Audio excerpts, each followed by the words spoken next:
नमस्कार साथियों। जैसा कि हम सभी प्रतिदिन प्रैक्टिस सेट करते हैं और ये जो प्रैक्टिस सेट है ये हिंदी साहित्य गद्य विधा से संबंधित है। हिंदी साहित्य गद्य की जो विधाएं हैं उन विधाओं में से नाटक, निबंध, सर्वप्रथम निबंध हम लोगों ने किया, फिर नाटक, नाटक के बाद जो है कहानी, फिर उपन्यास। इस समय हम सभी उपन्यास से संबंधित जितने भी प्रश्न पिछली परीक्षाओं में आए हैं, विभिन्न प्रतियोगी परीक्षाओं में पूछे गए हैं, उन सभी का करने चल रहे हैं। और इसमें हम सभी जो है 83 क्वेश्चन कर चुके हैं, 83 क्वेश्चन कर चुके हैं। 84 क्वेश्चन से यहाँ जो है हम प्रारंभ करते हैं। और जैसा कि हम सभी जानते ही हैं कि ये जो प्रैक्टिस सेट है ये बिहार शिक्षक भर्ती TRE 3.0, 4.0, यूपी TGT PGT, अन्य राज्य के TGT PGT सभी के लिए ये उपयोगी है ना। तो जो है ज़्यादा समय ना लेते हुए हम सभी प्रैक्टिस सेट करते हैं। सांप्रदायिक समस्या पर लिखा गया उपन्यास कौन है? ये प्रश्न बनता है, कई बार बना है। सांप्रदायिक समस्या पर लिखा गया उपन्यास कौन सा है? ऑप्शन ए है तमस, बी है बलचनमा, सी है अपने अपने अजनबी, बी है बूंद और समुद्र, है ना। तो जो राइट आंसर, करेक्ट आंसर है हमारा वो है तमस। तमस जो है सांप्रदायिक समस्या पर बना है। और तमस है किसका? भीष्म साहनी का। भीष्म साहनी का है। किसका है? भीष्म साहनी का। विधा कौन सी है? तो उपन्यास है। ठीक है। इनके तथ्य हैं, इन्हें देखते हैं। तमस भीष्म साहनी का सांप्रदायिक समस्या पर लिखा गया उपन्यास है जिसमें भारत विभाजन के पूर्व हिंदू मुस्लिम दंगों का जायजा लिया गया है। ये 2 भाग में है। इसकी सबसे पहली विशेषता ये कितने भाग में? 2 भाग में। पहले भाग में शहरी दंगों की डॉक्यूमेंट्री है, तो दूसरे भाग में एक परिवार के माध्यम से गांव के दंगों का चित्रण है। ठीक है। इनके अन्य उपन्यास हैं बसंती, कुंतो भाग्य रेखा, कड़ियाँ, झरोखे, मैया दास की माड़ी। इम्पॉर्टेंट है और जिनमें से तमस जो है ये बहुत इम्पॉर्टेंट है और इसका प्रश्न इस तरह से भी बन सकता है। ठीक है, जैसा कि ऊपर दिया भी गया है। प्रश्न संख्या 85 है हमारा। निम्नलिखित रचनाओं में कौन सी ऐसी पुस्तक है जो भारत पाकिस्तान विभाजन को लेकर के नहीं लिखी गई है? भारत पाकिस्तान विभाजन को लेकर के नहीं लिखी गई। ऑप्शन ए है तमस, बी है आधा गांव, सी है कितने पाकिस्तान, डी है राग दरबारी।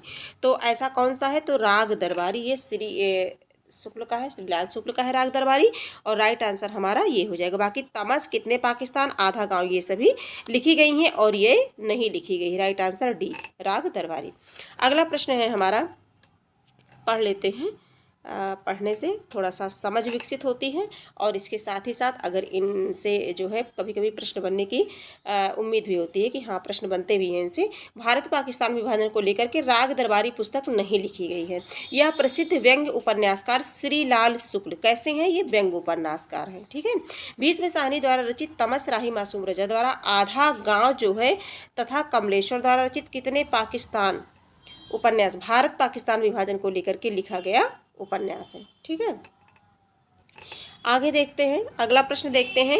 निम्नलिखित में से किस उपन्यास का कथानक भारत पाकिस्तान विभाजन पर आधारित नहीं है? फिर से इस प्रकार से क्वेश्चन बना है।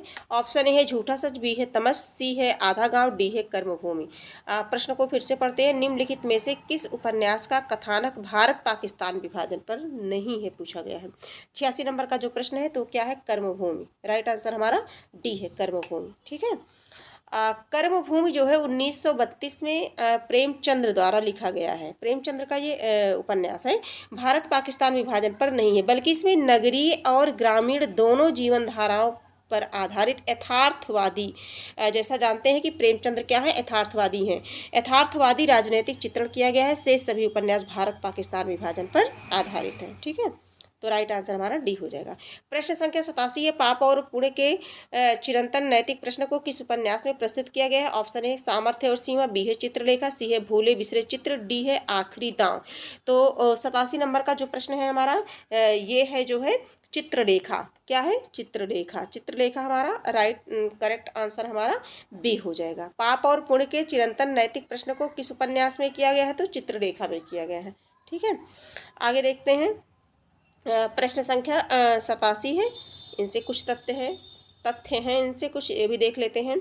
चित्रलेखा भगवती चरण वर्मा की औपन्यासिक कृति है। चित्रलेखा किसकी है? भगवती चरण वर्मा की है। भगवती चरण वर्मा को उपन्यासकार के रूप में प्रतिष्ठित करने वाला उनका उपन्यास चित्रलेखा है, जिससे प्रतिष्ठित हुए, फेमस हुए, जिनमें पाप पुण्य के चिरंतन नैतिक प्रश्नों को प्रस्तुत किया गया है। इनके अन्य प्रमुख उपन्यास हैं पतन हो गया, 3 वर्ष, ये टेढ़े मेढ़े रास्ते, ये बहुत चर्चित है। आखिरी दांव भी, भूले बिसरे चित्र भी, ये भी बहुत पूछा जाता है।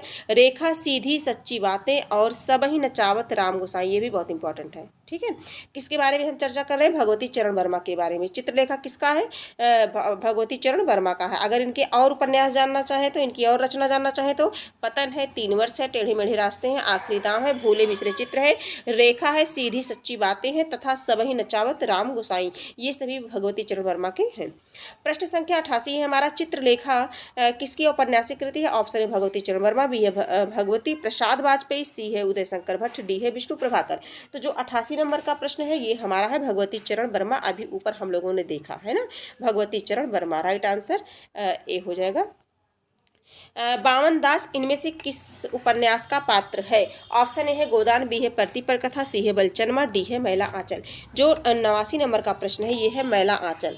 ये क्या है? मैला आंचल। करेक्ट आंसर हमारा डी हो जाएगा। बावन दास किसका है? मैला आंचल का है। ठीक है, और मैला आंचल जो है, आगे देखते हैं। मैला आंचल उपन्यास के पात्र बावन दास हैं, कालीचरण है, विश्वनाथ मलिक है, राम खिलावन है, शिव शंकर सिंह है, हरगौरी सिंह है, रम पियरिया, राम जुदास है ना, कमली तथा डॉक्टर प्रशांत हैं।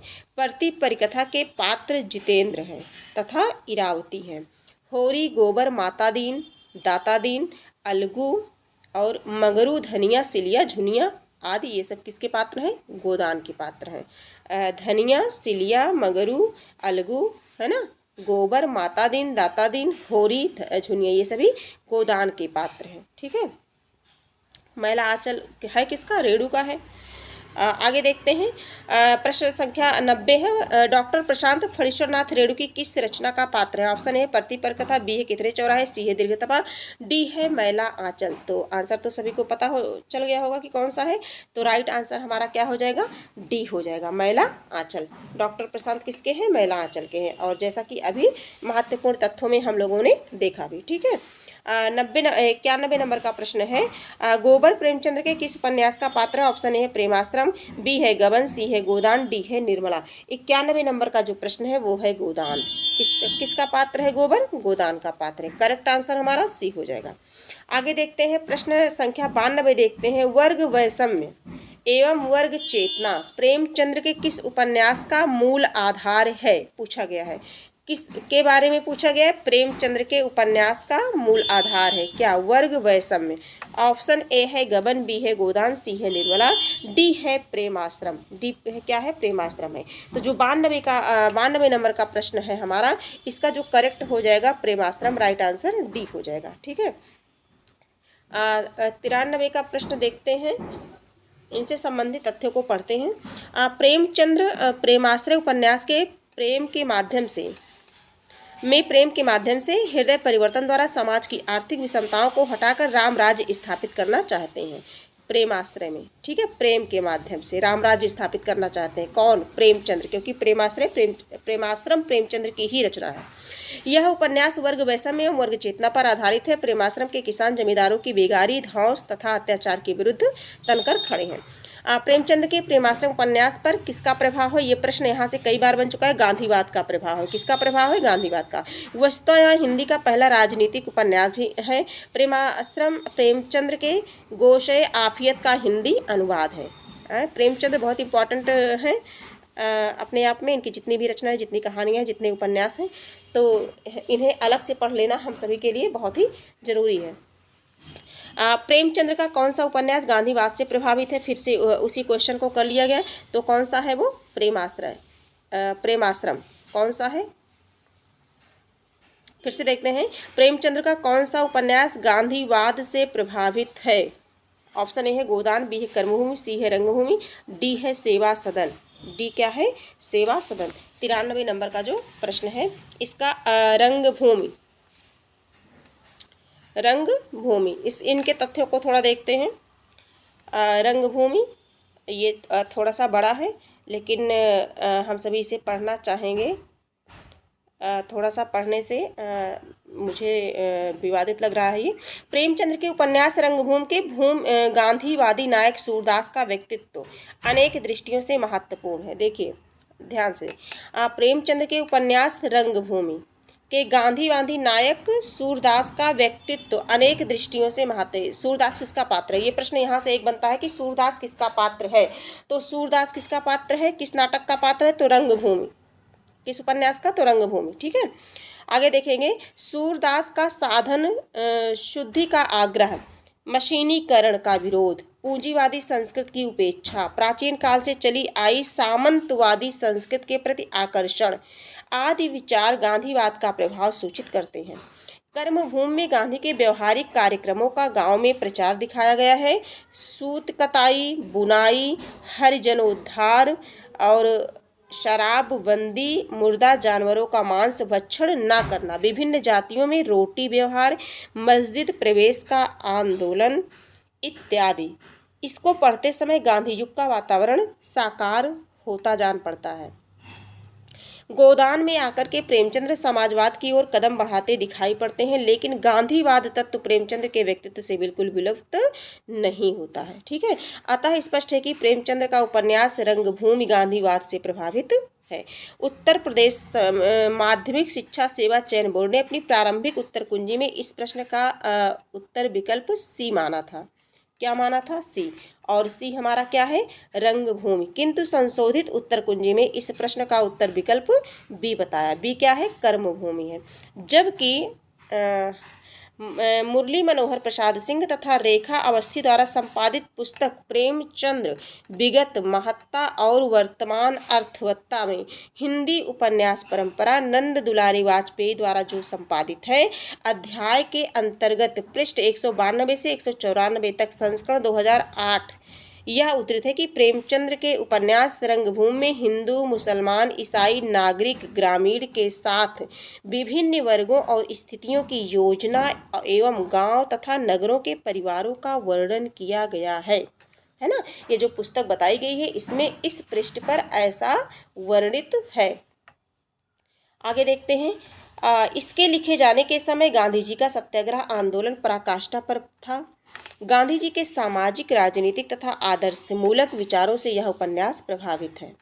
सूरदास नामक अंधा पात्र भारतीय ग्रामीण जीवन का क्या है? प्रतीक है। ये प्रश्न बन सकता है। सूरदास नामक अंधा पात्र किसका प्रतीक है? भारतीय ग्रामीण जीवन का, तथा गांधीवादिता में पगा हुआ है। वह अंधा निर्बल होने पर भी क्या है? निष्ठावान है। विनय, सोफिया, प्रभु सेवक आदि के चित्रों में भी गांधीवादी जीवन दृष्टि का प्रभाव है। ठीक है, रंगभूमि गांधीवादी उपन्यास इसलिए कहा जाता है कि यह गांधी जी की राजनीतिक चेतना से अनुप्राणित है। रंगभूमि प्रेमचंद्र की उपन्यास कला का एक विकसित सोपान है। गांधीवाद का प्रभाव साहित्य या जीवन पर जैसा भी कुछ पड़ा, आगे देखते हैं, रंगभूमि में दिखाई पड़ा। ठीक है, चरित्रों की विविधता, बहुलता, औपन्यासिक बाहुल्य और तत्कालीन जीवन की व्यापकता का चित्रण रंगभूमि की अपनी विशेषता है। कर्मभूमि में न तो रंगभूमि जैसी आदर्शवादिता है और न ही गबन जैसी विषय की एकाग्रता और समाहार। ठीक है, कर्मभूमि में सामान्य जीवन की धारा व वास्तविकता अधिक है, गांधीवादी प्रभाव कम है। इसलिए अगर दोनों की अपेक्षा में देखा जाए तो किसको माना गया है? रंगभूमि को, है ना। आगे देखते हैं। रंगभूमि में सर्वहारा और पूंजीपति के बीच सीधा संघर्ष चित्रित है। यहाँ से प्रश्न बनता है कि किस उपन्यास में, प्रेमचंद्र के किस उपन्यास में सर्वहारा और पूंजीपति के बीच सीधा संघर्ष चित्रित किया गया है? तो वो रंगभूमि में। सूरदास बनारस के पांडेपुर गांव का एक किसान है। यहाँ से प्रश्न बनता है, सूरदास बनारस के किस गांव का? पांडेपुर गांव का क्या है? किसान है। प्रेमचंद्र ने रंगभूमि में पहली बार प्रतीकों का प्रयोग किया है। प्रेमचंद्र के उपन्यासों के प्रमुख पात्र इस प्रकार हैं। प्रेमचंद्र के सेवा सदन, पात्रों को याद करना जरूरी हो जाता है इनके सेवा सदन का है सुमन, गजाधर, कृष्णचंद्र, शांता। ठीक है, कर्मभूमि अमरकांत, समरकांत, मैना, सुसुदा और सकीना। गबन का जालपा, रमानाथ, रतन, जोहरा। रंगभूमि का सूरदास, सूरदास कई बार प्रश्न बना है। सोफिया, भगत सिंह, महेंद्र कुमार, मिठुआ, विनय और सुभागी, ये सभी इनके पात्र हैं। सूरदास प्रेमचंद्र के किस उपन्यास का प्रमुख पात्र है? ये देखिए प्रश्न जीआईसी प्रयोक्ता परीक्षा 2017 में जो हुई थी उनमें ये प्रश्न बना था और इसका राइट आंसर हमारा अब तो बताने की आवश्यकता है नहीं, राइट आंसर हम सभी का डी है ना। ये प्रश्न बहुत अच्छे से याद हो चुका है। सूरदास किस उपन्यास का पात्र है? तो ऑप्शन ए है रंगभूमि, बी है कर्मभूमि। फिर से उसी प्रश्न है, वही प्रश्न है, तो उस प्रश्न को कई बार हम पढ़ चुके हैं तो ज़्यादा टाइम नहीं वेस्ट करेंगे। हमारा करेक्ट आंसर जो है रंगभूमि है, ए है। सूरदास प्रेमचंद्र के किस उपन्यास का पात्र है? फिर उसी प्रश्न को दे दिया गया है और ऑप्शन को ए ना दे करके क्या कर दिया गया है, डी दे दिया गया है ना। तो राइट करेक्ट आंसर हमारा डी हो जाएगा। 97 का सूरदास किस उपन्यास का चर्चित पात्र है? देखिए एक ही प्रश्न किस तरह से कितनी बार घुमा फिरा के आया है। तो जो 97 का है ये जो है किस उपन्यास का है? तो रंगभूमि, राइट आंसर सी हो जाएगा, है ना। 98 प्रश्न संख्या देखते हैं। अमरकांत प्रेमचंद्र के किस उपन्यास का पात्र है? तो याद होना चाहिए ये केवीएस प्रयोक्ता परीक्षा 2018 में जो संपादित हुई थी उसमें जो है ये पूछा गया था प्रश्न। ऑप्शन ए है रंगभूमि, बी है कर्मभूमि, सी है गबन और डी है सेवा सदन। तो जो 98 नंबर का जो प्रश्न है हमारा, इसका जो राइट आंसर हो जाएगा वो हो जाएगा बी, कर्मभूमि। अमरकांत किसका पात्र है? कर्मभूमि। सूरदास रंगभूमि। ठीक है, आगे देखते हैं। जालपा हिंदी के किस प्रसिद्ध उपन्यास की नायिका है? ऑप्शन ए है प्रेमाश्रम, बी है सेवा सदन, सी है गबन, डी है परीक्षा गुरु। 99 का जो है ये है करेक्ट आंसर हमारा हो जाएगा गबन, राइट सी हो जाएगा। ठीक है, जालपा से संबंधित कुछ तथ्य हैं, देखते हैं। जालपा मुंशी प्रेमचंद्र के उपन्यास गबन की नायिका है ना। इस उपन्यास में रमानाथ, देवी दीन, रतन, जोहरा, दयानाथ, रमेश बाबू आदि पात्रों की कथाएं हैं। पारिवारिक संदर्भ में जालपा का यह उदाहरण देखने को मिलता है कि कैसे आभूषणों के मोह में बंधी अपने घर की वास्तविक स्थिति खुलने पर अपने आभूषण प्रेम को आभूषण त्याग में रूपांतरित कर देती है। ठीक है, एक स्त्री के त्याग, आभूषण त्याग का। तो जालपा गबन की नायिका है, प्रश्न हमारा स्पष्ट हो गया। 100 नंबर का जो है, चौगाने हस्ती नामक उर्दू उपन्यास प्रेमचंद्र ने हिंदी में किस नाम से लिखा है? चौगाने हस्ती हिंदी में किस नाम से लिखा है? प्रश्न हम सभी से है कि ऑप्शन ए है रंगभूमि, बी है कर्मभूमि, सी है गबन और डी है गोदान। तो इसमें से हम सभी को बताना है, तो रंगभूमि। चौगाने हस्ती नामक उर्दू उपन्यास किसमें है? तो रंगभूमि। ठीक है, आरंभ में प्रेमचंद जो है अपने उपन्यास पहले किस में लिखते थे? उर्दू में लिखते थे, ये बातें तो सभी को पता होनी चाहिए। और फिर स्वयं उनका हिंदी रूपांतर करते थे। रंगभूमि, सेवा सदन और प्रेमाश्रम क्रमशः चौगाने हस्ती, सेवा सदन बाजारे हुस्न और प्रेमाश्रम गोशे आफियत, ठीक है, तीनों का देख लीजिए, नाम से उर्दू में लिखे गए थे, किंतु प्रकाशित पहले ये हिंदी में ही हुए। जलवाए इशार का रूपांतर मतलब वरदान 1921 ईस्वी में प्रकाशित हुआ तथा हम खुरमा हम सबाब के पूर्व प्रकाशित हिंदी रूपांतर प्रेमा अर्थात दो सखियों का विवाह को परिचित करके उन्होंने प्रतिज्ञा 1929 शीर्षक से उसे सर्वथा नए रूप में प्रकाशित किया। किस नाम से? प्रतिज्ञा नाम से। कब प्रकाशित हुआ था? 1921। वरदान 1921, प्रतिज्ञा 1929, वरदान 1921। ठीक है, उर्दू उपन्यास चौगाने हस्ती प्रेमचंद्र का हिंदी रूपांतरण है। ऑप्शन है गबन, बी है मंगलसूत्र, सी है गोदान, डी है रंगभूमि। 101 नंबर का जो प्रश्न है ये है रंगभूमि, करेक्ट आंसर हमारा हो जाएगा डी। ठीक है, चौगाने हस्ती रंगभूमि। 102 नंबर का जो प्रश्न है, प्रेमचंद्र का एक सशक्त उपन्यास गोदान है। ऑप्शन ए है राजनैतिक है, बी है धार्मिक, ऑप्शन सी है सामाजिक और डी है ऐतिहासिक, है ना। तो हमारा जो करेक्ट आंसर है वो क्या हो जाएगा? सामाजिक हो जाएगा, सी हो जाएगा करेक्ट आंसर। और गोदान प्रेमचंद्र का अंतिम और सर्वश्रेष्ठ सामाजिक उपन्यास है। गोदान क्या है? अंतिम और सर्वश्रेष्ठ सामाजिक उपन्यास है। यह उनकी प्रथम कृति है। गोदान में प्रेमचंद्र का संपूर्ण जीवन अनुभव सिमट कर केंद्रीभूत हो गया है। होरी उपन्यास का नायक है। होरी क्या है? उपन्यास का नायक है। गोदान का नायक कौन है? होरी है। वह किसानों की का प्रतिनिधि है। धर्म के ठेकेदारों, छोटे बड़े महाजनों और जमींदारों के जाल में उलझा हुआ मर्यादावादी किसान घिसते घिसते मजदूर हो जाता है और पिसते पिसते शव। दूसरी ओर सभ्य नागरिक समाज की स्थिति भी सामाजिक उत्थान के लिए आशाप्रद नहीं है। ठीक है। 103 है। निम्नलिखित उपन्यासों में से प्रेमचंद्र का अंतिम उपन्यास है। ऑप्शन ए है सेवा सदन, बी है निर्मला, सी है प्रेमाश्रम, डी है गोदान। जैसा कि अभी बताया गया कि गोदान क्या है, आखिरी है। करेक्ट आंसर हमारा डी हो जाएगा। प्रेमचंद्र द्वारा उर्दू भाषा में लिखा गया उपन्यास बाजारे हुस्न का हिंदी रूपांतर है।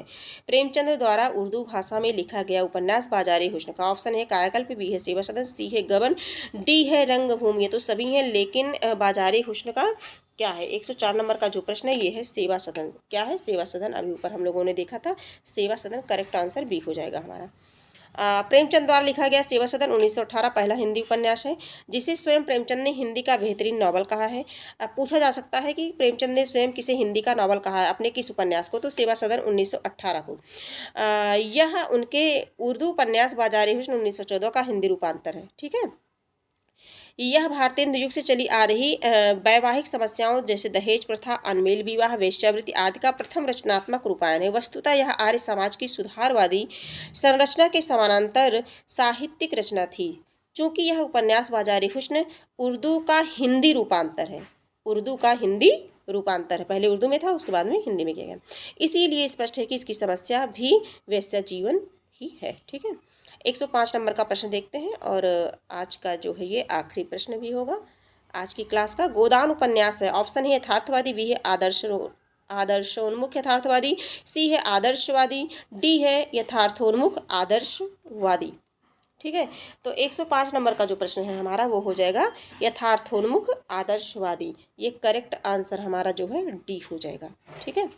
अब जीवन के अंतिम दिनों में प्रेमचंद की आदर्शवादी आस्था हिल उठी थी। सेवा सदन से लेकर के गोदान तक आते आते भीतर ही भीतर उनके विचारों में क्रांतिकारी परिवर्तन हो चुके थे। गोदान उनकी परिपक्व जीवन दृष्टि का परिणाम है। यहाँ तक आते आते प्रेमचंद का आदर्शोन्मुख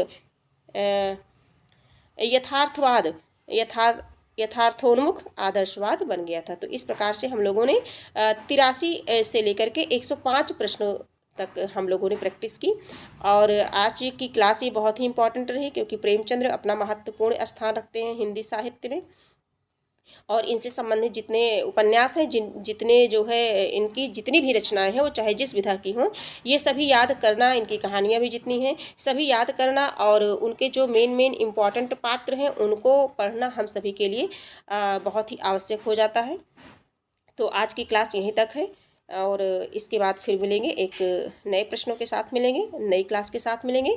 और अगर ये क्लास आपको उपयोगी लगी हो तो आप इसे लाइक, सब्सक्राइब और शेयर कर दें, और कमेंट में अपने सुझाव लिखना ना भूलें।